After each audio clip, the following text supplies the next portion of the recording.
Good evening दोस्तों। चलते हैं नए टॉपिक की ओर। भारत में फर्नीचर का क्या इतिहास रहा है उसके बारे में जानते हैं। फिर उसके बारे में जो फर्नीचर के फर्नीचर के द्वारा कौन कौन से कार्य होते हैं उसको भी बताते हैं। पहले इसके हम इतिहास के बारे में जान लेते हैं। तो प्लीज़ इस चैनल को लाइक सब्सक्राइब जरूर कीजिएगा। चलते हैं टॉपिक की ओर। पाली भाषा में ये भारत में फर्नीचर का इतिहास है, इसके बारे में हम बताने जा रहे हैं। तो पाली भाषा में में सेंसना क्या है, ये फर्नीचर है। और संस्कृत भाषा में क्या है, ये क्या कहते हैं, पाली भाषा में इसे सेंसना कहा जाता है फर्नीचर को। और संस्कृत भाषा में क्या कहा जाता है, संयासना कहा जाता है इसमें संस्कृत भाषा में। अब आते हैं वैदिक भारत में प्रयोग किए जाने वाले शब्द को देखते हैं। तो यहाँ पे है पर्यांका। ब्राह्मणों के लिए चट्टानों के द्वारा निर्मित नक्काशीदार को कहते हैं पर्यांका, जिसपे सब बैठते हैं। आसंदी क्या है, चार पैर वाली कुर्सी के समान होता है। घास की मुंजा द्वारा बुनाई की जाती है, उसको क्या कहते हैं, आसंदी। ये चार पैरों की जैसे कुर्सी होती है उस तरह चार पैर होता है, और ये घास की मुंजा द्वारा इसकी बुनाई की जाती है, उसे आसंदी कहा जाता है।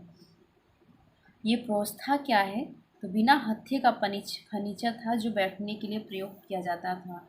ये सब फर्नीचर के नाम है, ये इन्हीं नामों से जाना जाता है। जैसे जो बैठने वाला जो फर्नीचर का बनाया जाता है उसे ये प्रोस्था कहते हैं। इसका प्रयोग ठोस आकृति के लिए किया जाता है। नेक्स्ट है टल्पा बैया सयाना, ये पलंग के लिए प्रयोग किया जाता था। नेक्स्ट क्या है, उपावसना और उपास्त्रता, ये भी बैठने के लिए प्रयोग किया जाता है। ये शब्दों का वैसे पहले प्रयोग किया जाता था। जैन और बौद्ध धर्म में फर्नीचर के बारे में जानते हैं। महंगे फर्नीचर, पंख वाली कुर्सी, कमल के समान कुर्सी, कछुए के आकार की कुर्सी, लंबे आकार की कुर्सी आदि जैन एवं बौद्ध धर्म के फर्नीचर की विशेषताएं हैं। कालिदास के रचनाओं में भी राजा के सिंहासन में सोने व एवं चांदी के प्रयोग का उल्लेख किया गया है। समकालीन फर्नीचर के बारे में जानते हैं। इनकी शुरुआत 20वीं शताब्दी के आसपास हुई है। इनकी विशेषता है नया स्वरूप आकार देना, इनकी विशेषता है। असमान अनुपात, आधुनिक पदार्थ आदि समकालीन फर्नीचर की विशेषताएं हैं। अब आगे चलते हैं फर्नीचर के बारे में। प्राचीन डिजाइन क्या है, ये फर्नीचर का इतिहास में है। प्राचीन डिजाइन क्या है, 15वीं शताब्दी में इजिप्ट रोमन द्वारा ये लिया गया है। फर्नीचर का प्रारंभ माना जाता है, कब से माना जाता है, 20वीं शताब्दी से माना गया है इस फर्नीचर का प्रारंभ। तो प्राचीन समय में फर्नीचर पवित्रता का सूचक माने जाते हैं। फर्नीचर लकड़ी, संगमरमर और कांसे से बने होते थे। जो फर्नीचर बने होते थे लकड़ी का भी बना होता था, संगमरमर और कांसे का भी इससे युक्त भी था। तो यहाँ पे आगे चलते हैं। विदेशी फर्नीचर इतिहास कितना है, 1400 से 1800 ईस्वी की बताई गई है इतिहास। तो रीसेंस शैलियाँ क्या होती हैं इसके बारे में जानते हैं। इसकी शुरुआत इटली 1400 से 1800 शताब्दी मानी जाती है। इटली में इसकी जो शैलियाँ इटली में मानी जाती हैं। कब शुरू किया गया था, 1400 से लेकर 1800 शताब्दी में मानी गई थी। अब आगे चलते हैं, उसके बारे में डिटेल जानते हैं। क्लासिक फर्नीचर उसे क्या कहते हैं, क्लासिक फर्नीचर भी कहते हैं। आकार बड़े, खड़ी रेखाओं का प्रयोग, नक्काशीदार डिजाइनिंग की जाती थी। इन फर्नीचर पर मनुष्य एवं पशु पक्षी की आकृति बनी होती थी जो कि प्रकृति प्रेम को दर्शाती थी। ओक एवं अखरोट की लकड़ी का भी प्रयोग किया जाता था फर्नीचर को बनाने के लिए। खड़ी रेखाएं औपचारिकता, प्रतिष्ठा, गंभीरता एवं शांति को भी दर्शाया जाता था। नेक्स्ट शैली है बारोक की शैली है, ये भी इटली की है। 1550 से 1750 ईस्वी में मानी जाती है। तो इटली में 1550 से 1750 शताब्दी में बारोक शैली जो है प्रचलित की गई थी।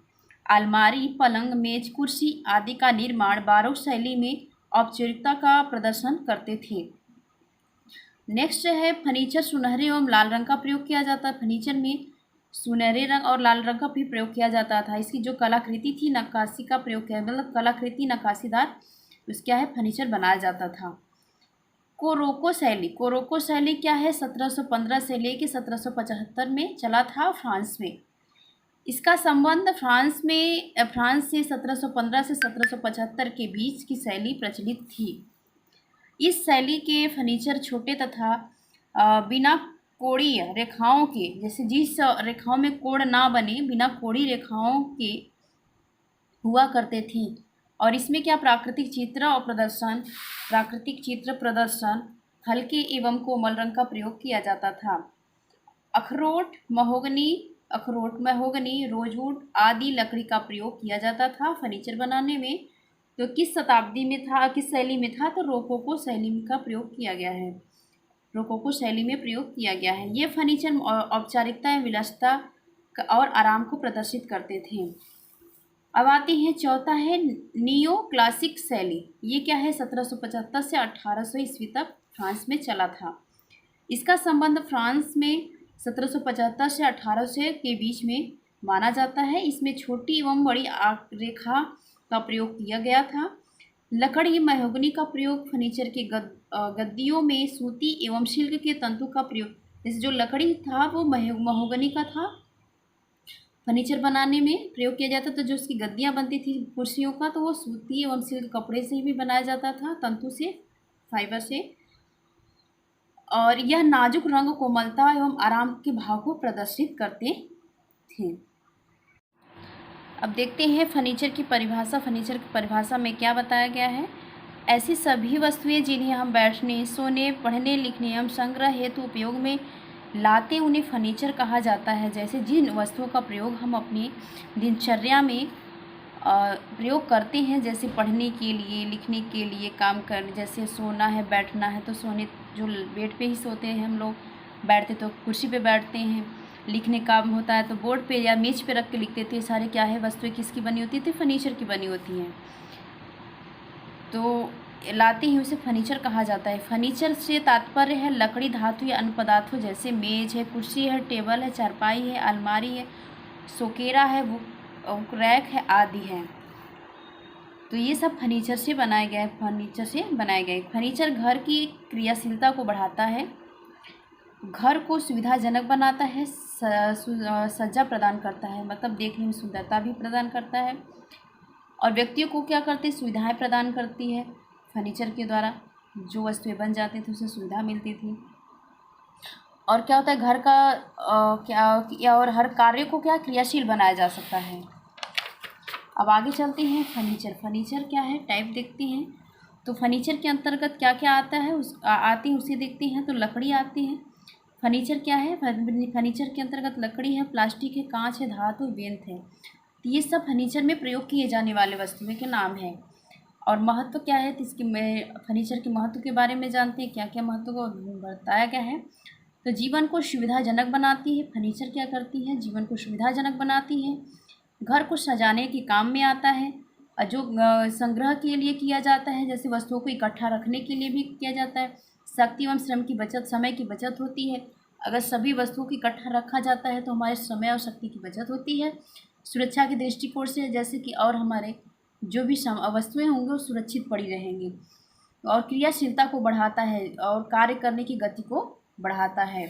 आगे चलते हैं, देखते हैं फर्नीचर का वर्गीकरण किया गया है। तो फर्नीचर का वर्गीकरण किया गया है तो तीन तरह से किया गया है।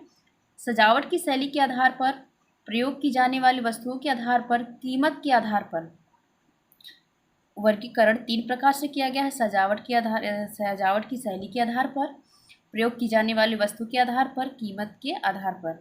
तो ये है, पहला है सजावट के आधार पर। तो पारंपरिक को ऐतिहासिक कहा जाता है।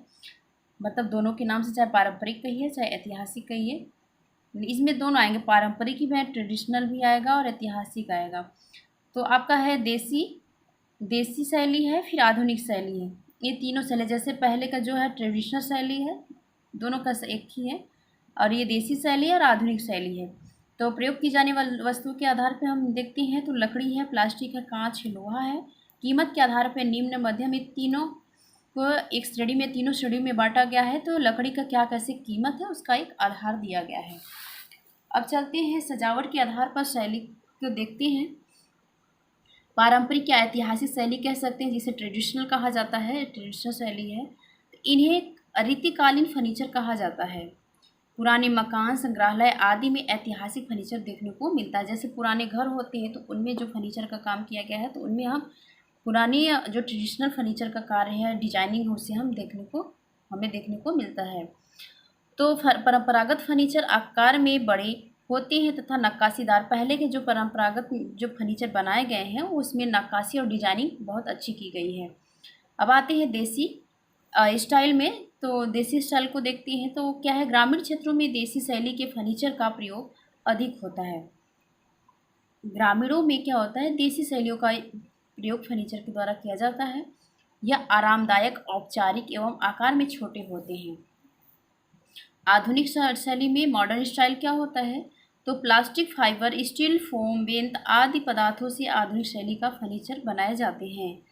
देखिए जो आधुनिक साइज में जो प्लास्टिक है, थैलियाँ यूज है, फाइबर है, वो भी स्टील के बर्तन है, फोम है, बेंत है आदि, क्या है, ये सब क्या है, आधुनिक शैली के अंतर्गत आते हैं। ये फर्नीचर आरामदायक, मजबूत, आकर्षण, क्रियात्मक को बढ़ाने वाले, फोल्ड, विभिन्न कीमतों में उपलब्ध होते हैं।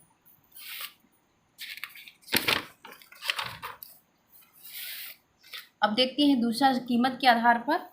तो कीमत के आधार पे हम तीन तरह से बांटे गए थे, हम तीन तरह भागों में बांटे हैं। तो पहला क्या है, उच्च है, दूसरा है मध्यम है, तीसरा क्या है, निम्न है। क्या है, उच्च है, मध्यम है और निम्न है, तीन भाग है, तीन आधार पे दिखाया गया है। तो ये क्या है, कीमत के आधार पर। उच्च वाले में क्या है, देखने में विलासितापूर्ण रहे, परिसज्जा महंगी हो, आकार मनचाहा होना चाहिए, शीशम, अखरोट, महोगनी, कांच आदि, डिजाइन उत्तम, कला कृति का प्रदर्शन, रेखाएं नक्काशीदार व घुमावदार। ये जो उच्च गुणवत्ता वाले होते हैं तो इसमें जो ये क्या, लकड़ी महंगी होनी चाहिए, इसकी परिसज्जाएं महंगी होनी चाहिए, इसका जो लकड़ी का शीशम है, अखरोट, महोगनी, ये सब लकड़ी और कांच का प्रयोग होना चाहिए, और देखने में सुंदरता और नक्काशीदार और घुमावदार होना चाहिए। तो इसलिए इसकी जो गुणवत्ता होती है महंगी होती है। तो इसके कास्ट भी क्या होते हैं, महंगे होते हैं। तो ये मध्यम श्रेणी में आते हैं, जैसे देखने में आकर्षण हो, पॉलिश किया गया हो अलग अलग तरीके से, और क्या है, ओक हो, पाइन हो, स्टील हो, बेंत हो, प्लास्टिक आदि ये सब का प्रयोग किया गया हो, हल्की डिजाइन की गई हो, कोड़ी एवं सादी हो, कोड़ी तो हो लेकिन एवं सादी भी हो।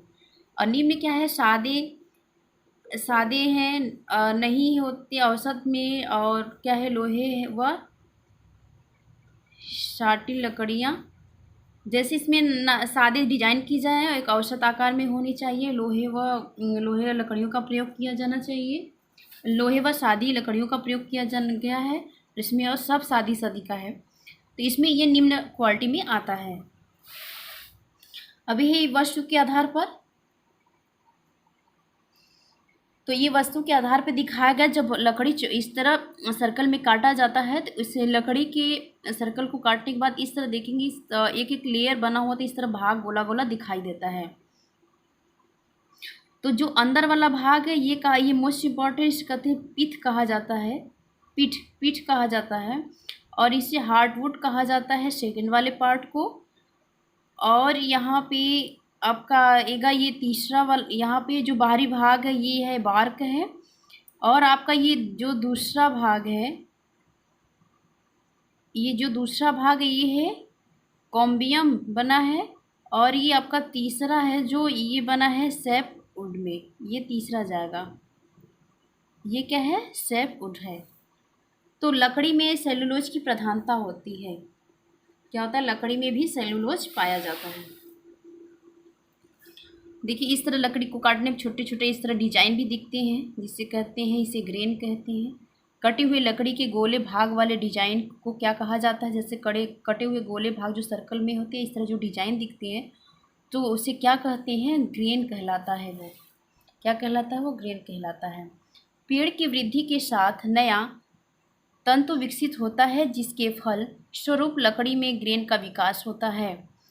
जब लकड़ी की वृद्धि होती है तो उनके तंतु का भी क्या होता है, विकास होता है, और जिसके फलस्वरूप लकड़ी के जो ग्रेन का विकास होता है। जैसे जो ये डिजाइनिंग होती है, तो जब ये पेड़ बढ़ता है इस तरह नक्काशी और डिजाइनिंग तैयार अपने आप होती है। कटने के बाद जो डिजाइनिंग दिखती है तो उसे ग्रेन कहा जाता है।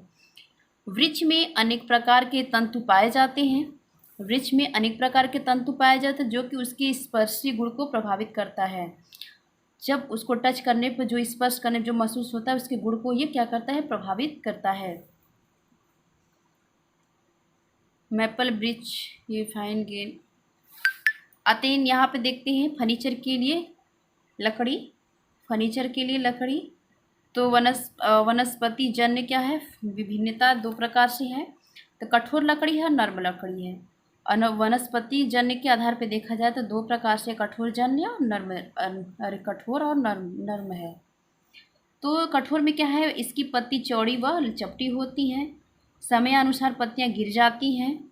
लकड़ी का जो प्रभाव ये बताया जा रहा है कठोर लकड़ी के अंतर्गत, इसकी पत्तियां चौड़ी व चपटी होती हैं, समयानुसार पत्तियां गिर जाती हैं। यह लकड़ी कील व स्क्रू को कसकर पकड़ती हैं और ये क्या है, ओक है। अब नर्म के अंतर्गत जो लकड़ी की क्वालिटी है क्या है, इनकी पत्तियां नुकीली व परतदार होती हैं, इनकी पत्तियां गिरती नहीं हैं। पाइन, रेडवुड, एस्थेन। आगे चलते हैं फर्नीचर के लिए मुख्य लकड़ी। अगर हमको फर्नीचर की डिजाइनिंग करनी है तो कौन कौन सी लकड़ी होनी चाहिए, तो फलों की लकड़ी, फलों की लकड़ियों का क्या प्रयोग है, देखिए चेरी, सेब जैसे जो फलों की लकड़ियों का क्या नाम है, तो चेरी है, सेब है, नाशपाती आदि क्या है, फलों की लकड़ियां हैं। ये क्या होती है, मजबूत और टिकाऊ होती हैं। मुख्य रूप से काली चेरी अच्छे गुणवत्ता वाले होते हैं। जो अच्छी क्वालिटी किसमें दिखाया गया है, तो काली चेरी वाली होती है। महोगनी मुख्य रूप से अमेरिका के वेस्ट इंडीज में, अफ्रीका में पाई जाती है। मुख्य रूप से अमेरिका के वेस्ट इंडीज, अफ्रीका में पाई जाती है।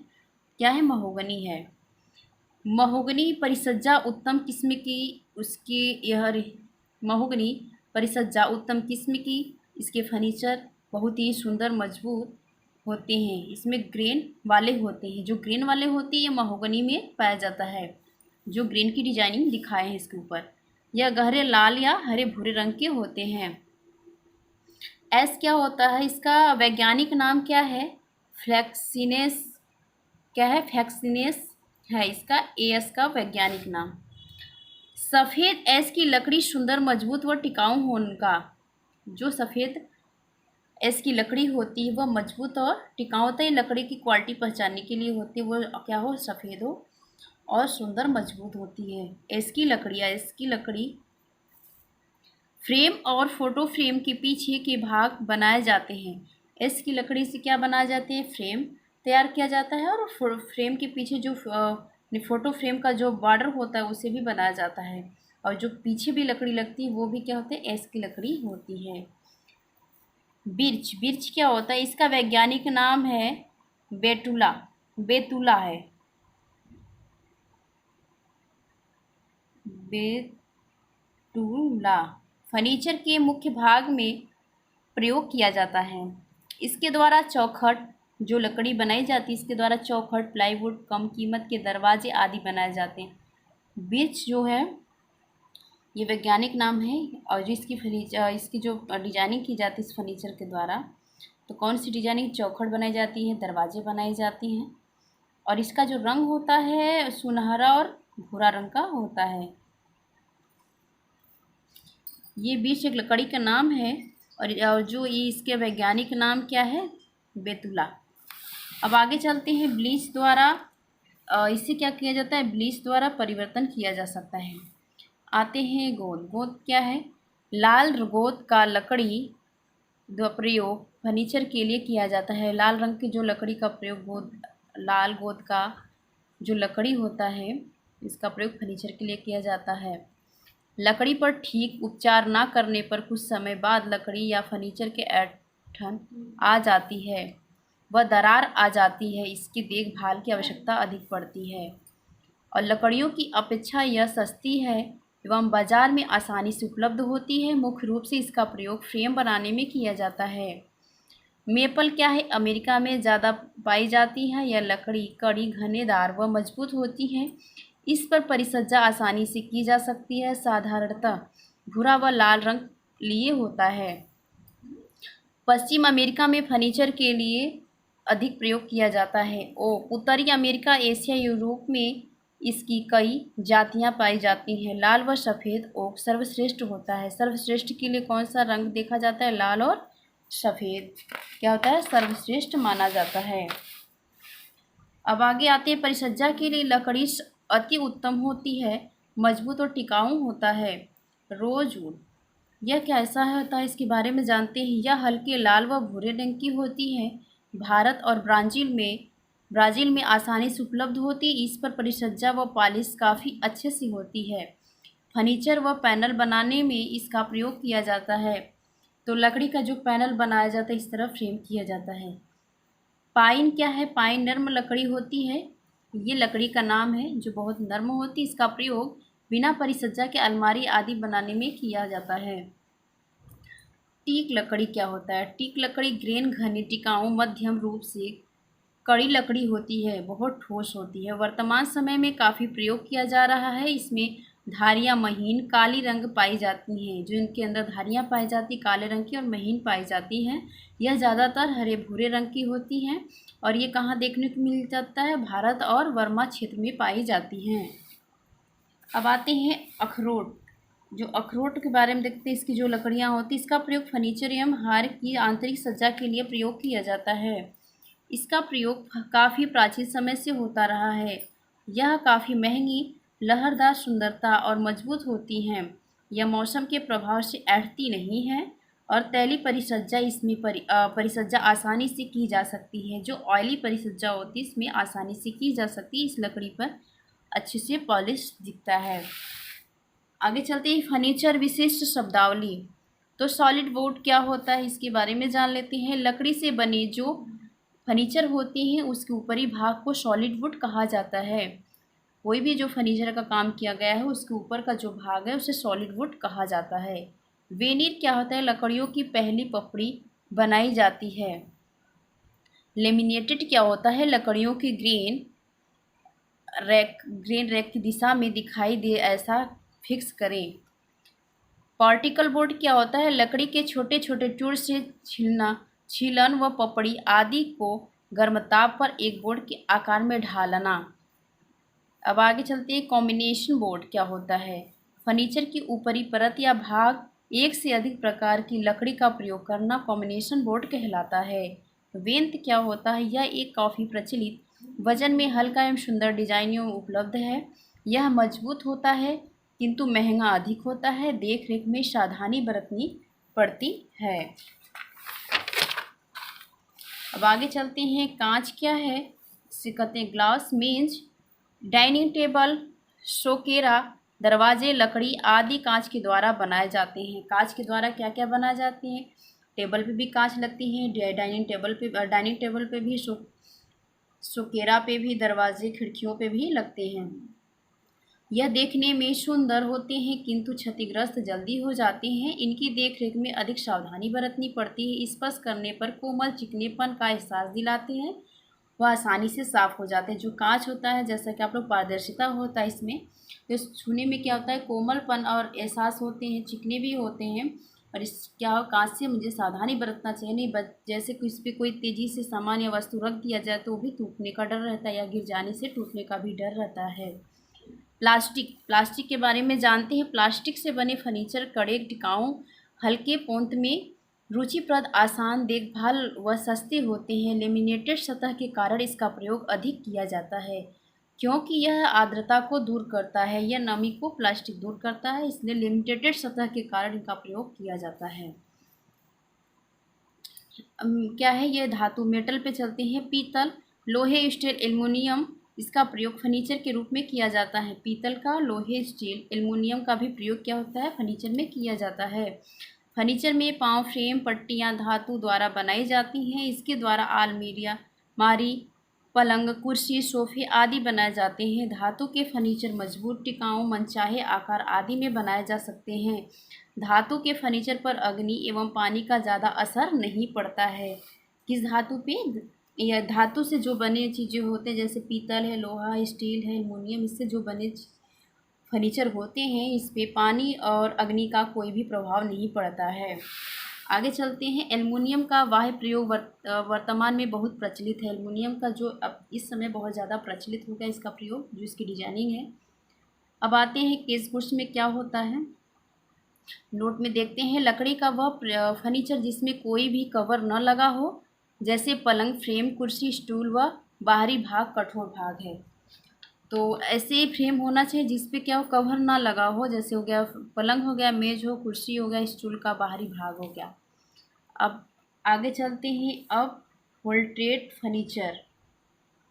अब होल्ट्रेट फर्नीचर गद्देदार कपड़े का प्रयोग, जैसे बेडू का बिस्तर, कुर्सी की गद्दी, सोफ़ा की गद्दी आदि। आज के लिए इतना ही। ये पूरा चैप्टर फर्नीचर से कंप्लीट हो गया है।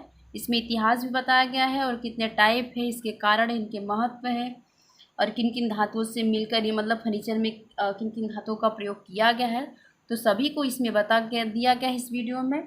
इस वीडियो को ज़रूर देखिएगा, मोस्ट इम्पॉर्टेंट है।